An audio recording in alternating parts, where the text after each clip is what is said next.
Las historias ocultas de La mano peluda por Juan Ramón Sáenz. Sin falta una sola, justo cuando dan las 3 de la mañana, la espantosa bruja llega al techo de aquella casa. Sí, la que está junto al despensario. Ahí se desprende un ojo, después el otro, luego las piernas y por último los brazos. Horribles alaridos salen de su boca y descomponen aún más esa cara llena de llagas, con ojos que casi saltan de sus fosas.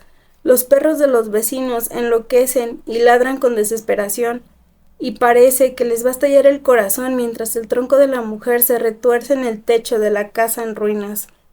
Nadie, que yo sepa, ha sido capaz de soportar el macabro espectáculo que en varias ocasiones hemos presenciado, mi compadre Ramón, mi hijo Tili y yo, cuando vamos a recoger los palangares. Son una hilera de anzuelos para pescar tiburones. ¿Y qué remedio? Por fuerza hemos de pasar por ahí. Por eso siempre le pedimos a la Virgencita del Rosario que nos proteja. Ni modo de que no trabajemos solo por miedo a la bruja. Dicen que esa vieja del mal anda buscando niños desobedientes para chupárselos y llevárselos al infierno. Cuando llegaba la noche, el abuelo nos contaba historias como estas a varios primos y vecinitos que apenas rebasábamos los 11 años.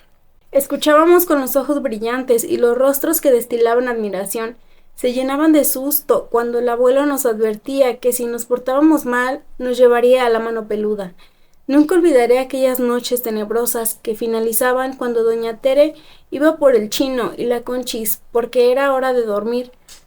Los demás nos despedíamos del abuelo comprometiéndolo para que al día siguiente nos contara más historias de terror y nos marchábamos en bola comentando lo que habíamos escuchado. Uno a uno se quedaban en sus casas y al último quedábamos un primo, Polo y yo, que debíamos pasar por el callejón donde vivía don Efrén, un viejo gruñón que tenía 3 perros bravos. Nosotros, armados con grandes pedruscos, salvábamos el obstáculo. ¿Cuántas noches me fui a dormir al cuarto de mis papás porque guardaba en la mente la imagen de la bruja, del fantasma o de algún otro espanto que describía el abuelo? Sin embargo, disfrutaba el percibir la adrenalina que fluía por mi cuerpo. No imaginaba entonces que viviría situaciones semejantes años más tarde en el seno de otra familia. Una gran familia, la que conforman ustedes. Me aprecio, mi respeto y mi agradecimiento a cada uno de ustedes, los que escuchan, me escriben o me llaman para contarme las interesantes historias macabras que noche a noche brinda la mano peluda. Esa mano peluda que durante muchos años nos ha mantenido unidos. De verdad, muchas gracias. Las historias ocultas. En este libro quiero referir algunas experiencias que he vivido a lo largo de 8 años de relación con el mundo sobrenatural, investigando en lugares donde reportan fenómenos paranormales, y gracias a más de 53,000 historias que he escuchado en mis diferentes etapas como creador, director, productor y conductor del programa radiofónico de más impacto en los últimos tiempos, La mano peluda. A lo largo de la historia siempre se han hecho patentes fenómenos sobrenaturales sin que hasta ahora, en el siglo XXI, el hombre les haya encontrado explicación convincente ni los haya hecho objeto de estudio en las más altas esferas de la ciencia. Sin embargo, millones de personas, ayer y hoy, afirman que han sido testigos de fenómenos inexplicables. Tal vez ustedes hayan vivido alguna situación que le llenó de miedo o de extrañeza. Quizá contó esos hechos a cierta persona que no le creyó, o bien ha dejado tales hechos en el olvido. Según la parapsicología, todos los humanos somos seres energéticos. Como seres energéticos que somos susceptibles de experimentar en cualquier momento inesperado un encuentro con el más allá. Síndrome del espanto. Si bien ha asegurado que la mayoría de los fenómenos sobrenaturales no son reconocidos por la ciencia debido a que difícilmente se comprueban, o bien porque al investigarlos no se ha dado con explicaciones concretas, esto no quiere decir que no existan. A lo que llamo síndrome del espantado es al hecho de que una persona experimente una o varias circunstancias sobrenaturales que no comprenda, que no encajen en su lógica más elemental. Sin embargo, la vivencia está presente en esa persona, le crean o no. Aparece primero una etapa de incertidumbre. ¿Estaré loco? No puede ser cierto. Seguro que vi mal. Sea en forma consciente o inconsciente, que suele acentuarse cuando la persona experimentó el suceso hallándose sola. En segundo lugar, la situación se agrava cuando llega la etapa en que no le creen, cuando platica los hechos. Por ejemplo, una persona vio un fantasma en la carretera, situación que desde luego lo impactó, y lo cuenta a un amigo o familiar que en la mayoría de los casos lo toma a broma y le dice, ya no andes fumando eso. O bien afirman, sí, en ocasiones se aparecen fantasmas en las carreteras. O sea que le siguen la corriente y la persona continúa en la incertidumbre, no solo porque trata de entender lo que pasó, sino porque lo tachan de loco y se queda igual, con una angustia que podría durar años. En La Mano Peluda miles de personas me han contado su experiencia sobrenatural y esto, por lo menos, ha servido de terapia para atacar el síndrome del espantado, lo cual funciona para quien relata porque exterioriza su vivencia sin que lo tomen por loco o le sigan la corriente. Y para quien escucha, hay casos en que el radioescucha se identifica con alguna experiencia, quizá porque atravesó por una situación parecida y entonces sabe que no solo a él le ha ocurrido, y esto presenta cierto grado de alivio. Siempre he sido un convencido de que las personas que hasta hoy me han relatado experiencias sobrenaturales de ninguna manera son 53,000 mentirosos. Los escépticos. Quiero confesarles que hace algunos años yo era un escéptico. Aunque había vivido situaciones extrañas en su momento, no tuvieron para mí el peso suficiente para llevarme a creer en lo sobrenatural. Para quienes tenemos contacto con situaciones inexplicables, es una gran desventaja no poder demostrar la existencia de fantasmas, brujas o duendes. Reconozco el derecho de los escépticos a no creer en lo sobrenatural y los he clasificado en dos grupos. Los escépticos necios que se rigen por la forma del ¿por qué no? Ante todo lo que no comprenden ni pueden explicar, niegan que exista, pero no saben por qué lo niegan. Ustedes les preguntan, ¿por qué no crees que las brujas existen? Y responden, ¿por qué no? Y no salen de esa respuesta. Los escépticos analíticos son aquellos que aplican toda la lógica a los conocimientos que tienen a su alcance y se esfuerzan en demostrar la inexistencia de un fenómeno sobrenatural, aunque no siempre lo logran. Su resistencia a creer generalmente se sustenta en sólidas bases y afirman que todo, por extraño que sea, tiene una explicación científica. En ocasiones les doy la razón, y desde mi punto de vista ese tipo de escépticos no acepta la existencia de los fenómenos paranormales por 5 razones primordiales. Primera, si la ciencia dice, convencidos, ha hecho posible que el hombre viaje a la luna, ha inventado los artefactos llamados computadora, ha logrado clonar seres vivos, sería ilógico que no pudiera probar la existencia de seres del más allá. En consecuencia, afirman que los espantos son creencias de incultos o cosas que inventan los abuelos para asustarnos. Segunda, afirman que el hecho de que una persona perciba situaciones sobrenaturales o que no tienen explicación es consecuencia directa de un estado de alteración mental que debería ser atendida por un especialista. Tercera, los que sostienen que no se puede creer en fantasmas en pleno siglo XXI, que eso no es para nosotros, pues los espantos son cosas de la gente de antes. Aunque hoy en día, sobre todo en las grandes ciudades, llevamos una vida tan acelerada que no nos damos cuenta de muchas situaciones extrañas que acontecen en nuestro alrededor. Se habrán dado cuenta de que nos hemos olvidado de contar nuestros sueños, a diferencia de las personas que viven lejos de estos ámbitos estresantes y que todavía se dan tiempo y disfrutan el placer de observar las estrellas o analizar situaciones que pasan en su entorno. Cuarta, hay quienes aseguran que lo sobrenatural consiste únicamente en leyendas o historias inventadas para el cine, o puras charlatanerías. Pero bien sabemos que a lo largo de los tiempos han existido y aún existen auténticos brujos, chamanes y hechiceros, grandes maestros de la magia, investigadores serios, expertos en fenómenos sobrenaturales, científicos incansables que se empeñan en descifrar las incógnitas de lo oculto.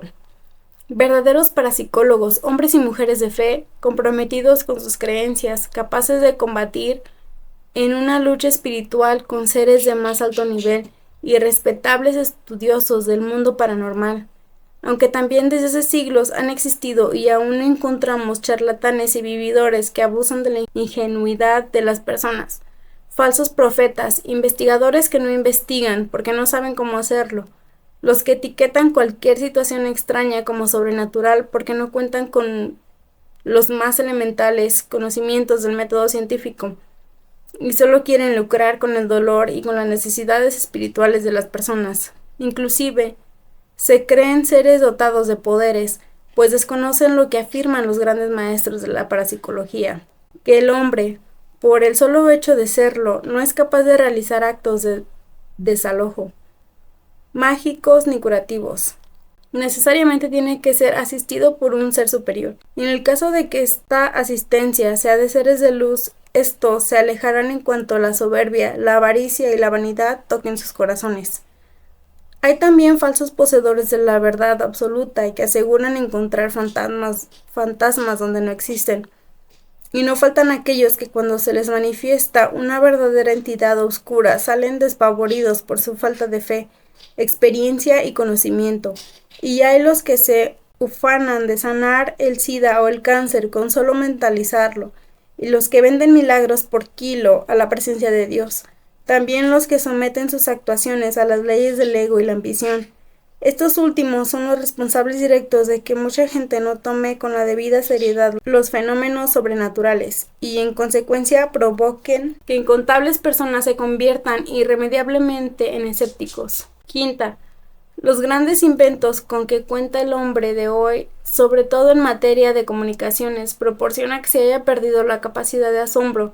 Imagine usted que alguien en cualquier teatro presente un espectáculo que incluya la aparición de un fantasma o de un duende real, concreto, verdadero. Seguramente el 99% de los presentes no lo creerá y asegurará que se trata de un truco bien elaborado, y desde luego contará con el respaldo de que hasta ahora nadie ha logrado realizar eso. Para mí sería muy fácil crear falsos testimonios, historias, sonidos, fotografías o videos que simulen situaciones sobrenaturales, pero con esto solo lograría atentar contra el trabajo y esfuerzo de los que día a día luchan por encontrar una explicación a lo que hasta hoy es inexplicable, y contribuiría a la burla y el engaño que apuntan a quienes padecen situaciones extrañas que tal vez los tienen al borde de la desesperación o la locura. Y, en consecuencia, me sumaría a las filas de charlatanes y falsos investigadores que solo llenan sus bolsillos gracias a fantasías y mentiras, y arrostraría el peligro de cometer algún error que provoque para el día menos pensado se me cayera el teatrito, como le ha ocurrido a varios famosos de lo absurdo. Bienvenidos, amigos creyentes, bienvenidos, amigos escépticos. Lo que aquí presento forma parte de las situaciones extrañas y aún espeluznantes que he vivido dentro y fuera de mi programa de radio La Mano Peluda. Si alguna historia se parece a la que usted vivió o sigue viviendo, es pura coincidencia. En ustedes queda creer mis historias o no. Respeto su decisión y agradezco que me den la oportunidad de mostrar parte de mis experiencias con el más allá. Advertencia. Desde la aparición del hombre sobre la tierra existe la inquietud de descubrir y saber cualidades naturales y auténticas del hombre, cada vez más del mundo que nos rodea. Hoy en día, gracias a esa inquietud, podemos disfrutar de infinidad de descubrimientos e inventos, pero a veces a los seres humanos nos ciega la vanidad. Pensamos que conocemos todo y se nos hace fácil explorar cualquier área sin el debido respeto y la menor precaución. En el mundo sobrenatural, estas ganas de aventurarse en lo desconocido puede representar riesgos si no se conoce la materia o no se es guiado por alguien que sepa de energías.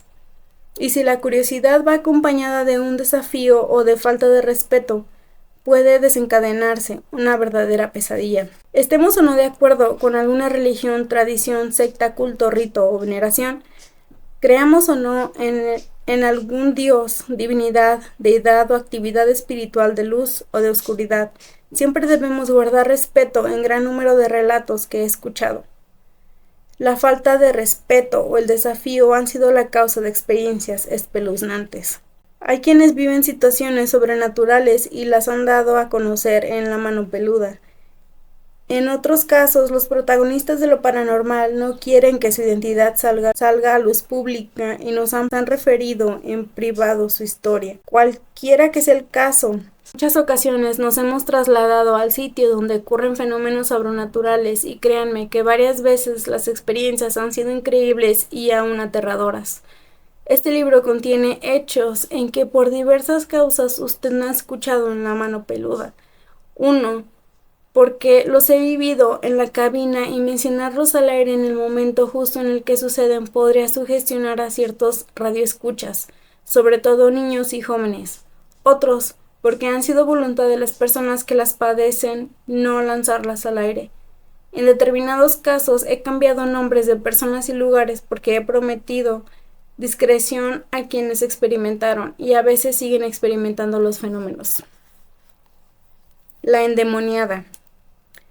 Una tarde de diciembre recibí en mi oficina una llamada desesperada de doña Lupe, quien aseguró que desde hacía varios meses su hija Rita acostumbraba a jugar con la ouija y el comportamiento de la muchacha había cambiado paulatinamente, llegando al extremo de golpear a su madre y amenazar a sus hermanas y a su padre con un cuchillo. Le practicaron varios estudios clínicos, físicos y mentales, que revelaron que su hija estaba clínicamente sana, por lo que optó por pedir la opinión de una vecina que practicaba el espiritismo. Al ver a Rita, la vecina se espantó y dijo a su madre que la joven estaba endemoniada y tendría que exorcizarla. Agregó que ella no podía ayudarla y no volvió. Doña Rita y su marido, angustiados y confundidos, se echaron en busca de un curandero que les había recomendado y lo llevaron ante su hija, que en ocasiones se ponía tan mal que tenían que amarrarla a la cama. Al llegar al cuarto de la joven, el curandero encendió un anafre y comenzó a practicar una limpia a la muchacha, para la cual pidió a la familia que los dejaran solos. Pasaron unos 10 minutos y se escucharon unas horribles carcajadas. Era una voz gruesa y cavernosa como de bestia, que jamás se había escuchado en esa casa. A la vez hubo un estruendo terrible, como si destruyeran los muebles de la habitación, llenos de angustia y pánico. Los padres de Rita se dirigieron a la habitación y al abrirla encontraron a su hija saltando en la cama y carcajeándose burlonamente con la espeluznante voz. En las manos teñidas de sangre sostenía mechones de cabello y no cesaba de proferir toscos insultos contra el curandero. Ahí tienen a su gallo, tráiganme a otro porque este no sirvió para nada.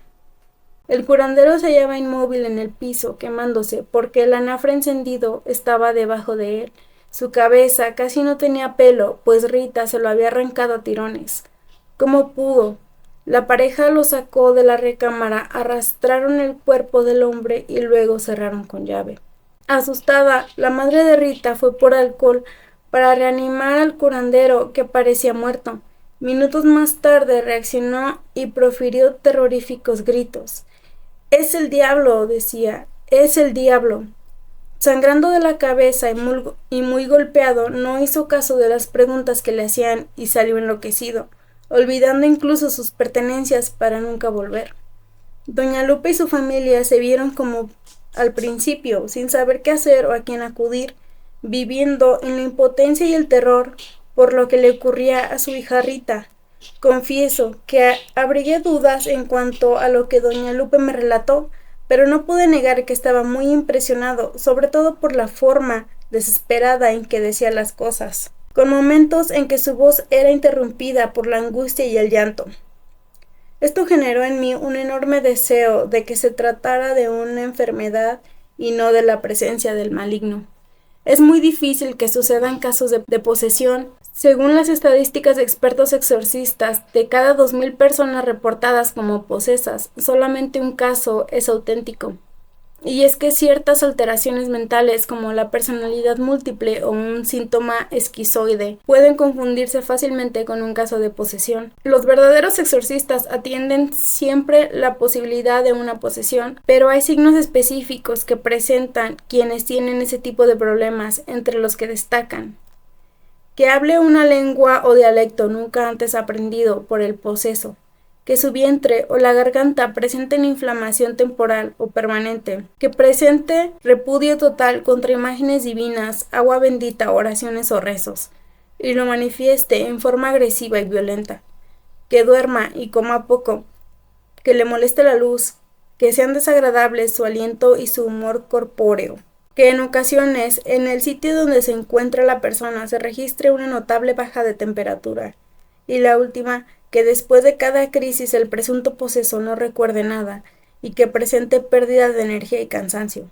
Sorprendentemente, Rita presentaba todos estos signos según la señora, y al verla tan confundida le dije que era urgente que la joven tuviera supervisión médica constante y también que era necesario que un exorcista experimentado investigara el caso para determinar si se trataba de una posesión. Añadí que si algo podía hacer por ella o por su hija, lo haría con mucho gusto. Mire, Juan Ramón, repuso, un amigo del trabajo de mi marido le dijo que fuéramos a un templo ubicado en un estado vecino, que ahí hay unos sacerdotes autorizados para practicar este tipo de rituales. Sé que tal vez usted no me cree, pero quiero que se cerciore de que digo la verdad.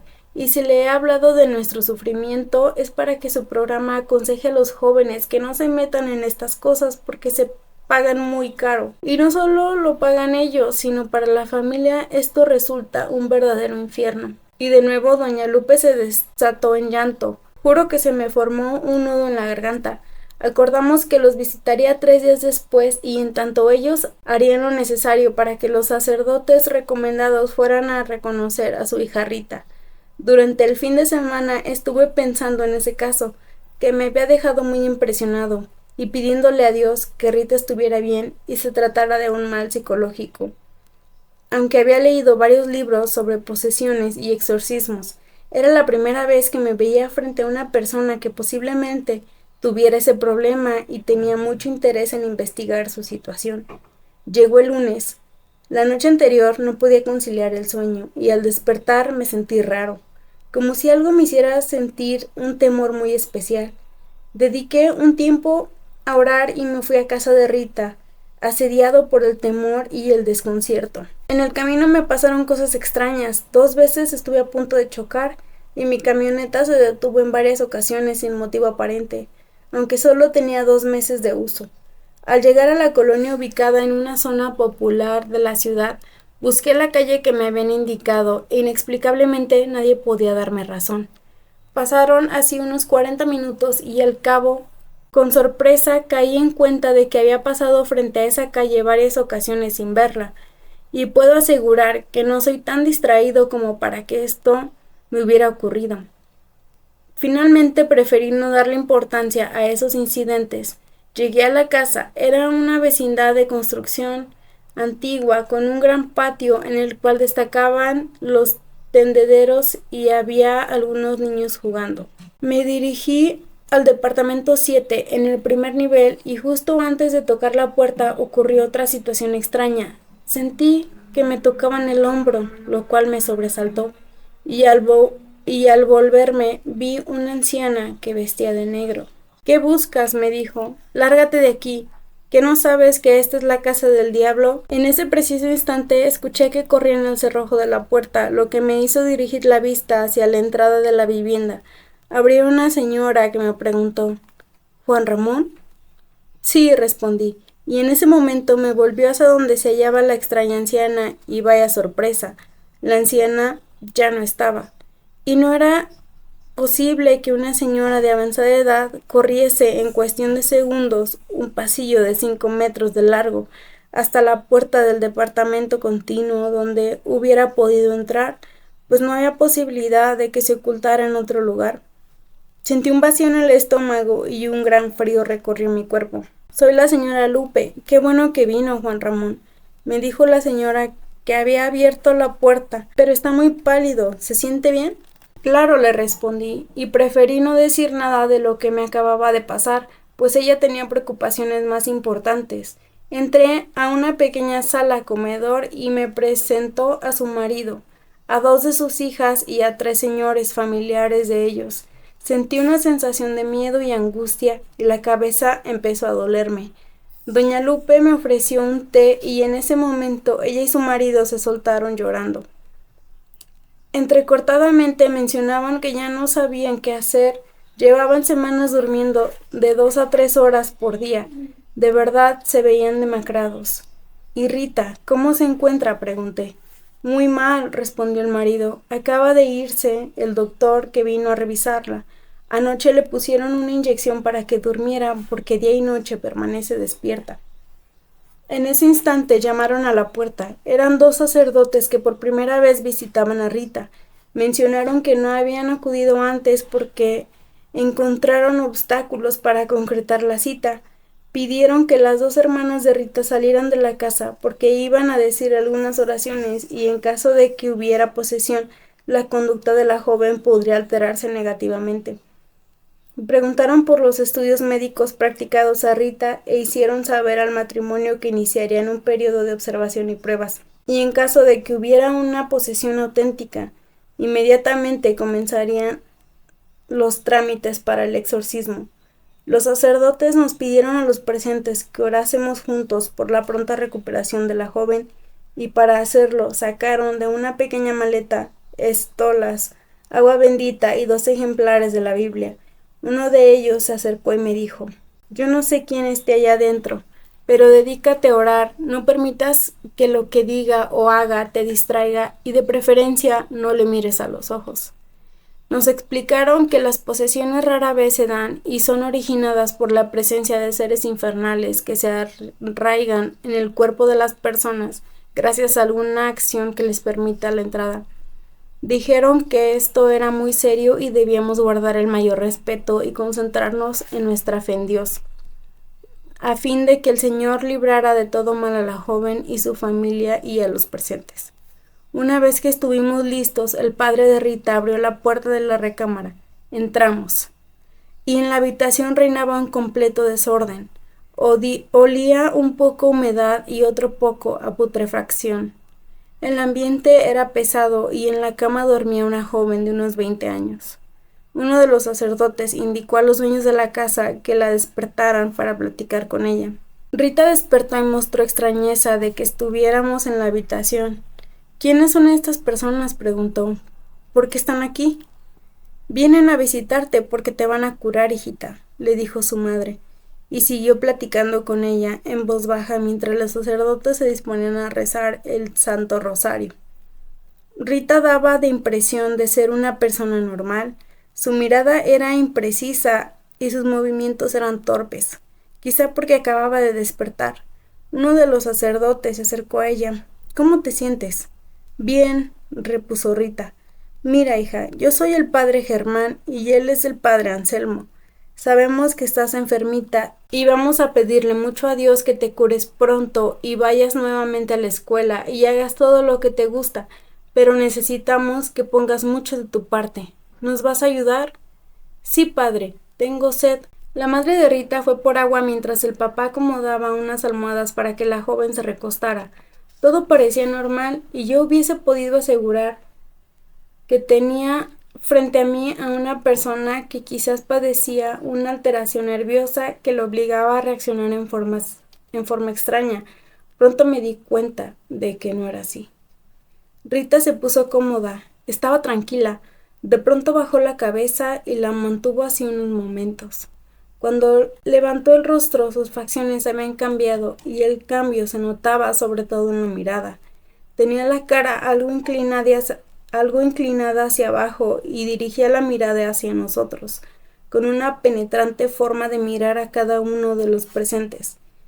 En ese instante los demás estaban distraídos, esperando a la mamá de Rita, que había ido por agua.